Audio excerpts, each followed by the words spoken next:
బాలీవుడ్ నటుడు అర్షద్ వార్సీ ప్రభాస్ మీద చేసిన అనుచిత వ్యాఖ్యల గురించి అందరికీ తెలిసిందే.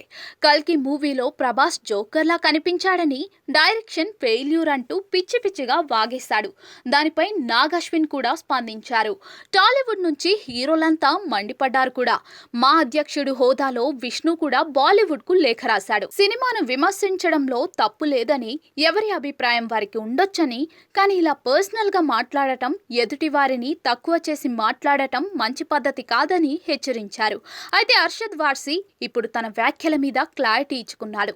తాను ప్రభాస్ ను వ్యక్తిగతంగా ఏమీ అనలేదని, ప్రభాస్ చాలా మంచి యాక్టర్ అని అన్నాడు. తాను కేవలం ఆ పాత్ర గురించి కమెంట్ చేశానని, ఆ ఉద్దేశంలోనే అలా అన్నానని క్లారిటీ ఇచ్చుకున్నారు. ప్రస్తుతం అర్షద్ వ్యాఖ్యలు నెట్టింట్లో బాగానే ట్రెండ్ అవుతున్నాయి.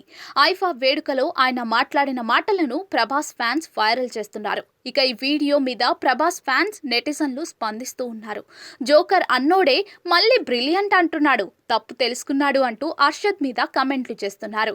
కల్కి చిత్రం దగ్గరగా 1200 కోట్లు కొల్లగొట్టిన సంగతి తెలిసిందే. కల్కి దెబ్బకు మరోసారి బాక్స్ ఆఫీస్ షేక్ అయింది. ఇక రెండో పార్ట్ కోసం అందరూ ఎంతగానో ఎదురు చూస్తూ ఉన్నారు. కల్కి మీద మేకర్లు ముందు నుంచి తక్కువ అంచనాలు పెట్టుకునేలానే క్రియేట్ చేశారు. సినిమా అద్భుతంగా ఉంటుందని, క్లైమాక్స్ నెక్స్ట్ లెవెల్, చివరి 20 నిమిషాలు మైండ్ బ్లోయింగ్ లా ఉంటుందంటూ ఇలా ఎక్స్ట్రాలు ఏమీ చెప్పలేదు. అంత పెద్ద సినిమా తీసి కూడా అశ్విని దత్ ఎంతో సింపుల్ గా, ఇది విడుదలకు ముందు చిన్న సినిమా, విడుదల తర్వాత పెద్ద సినిమా అవుతుందని అన్నారు. అశ్విని దత్ చెప్పినట్టే రిలీజ్ తర్వాత కల్కి 2898 AD భారీ హిట్ కొట్టి పెద్ద సినిమాగా మారింది.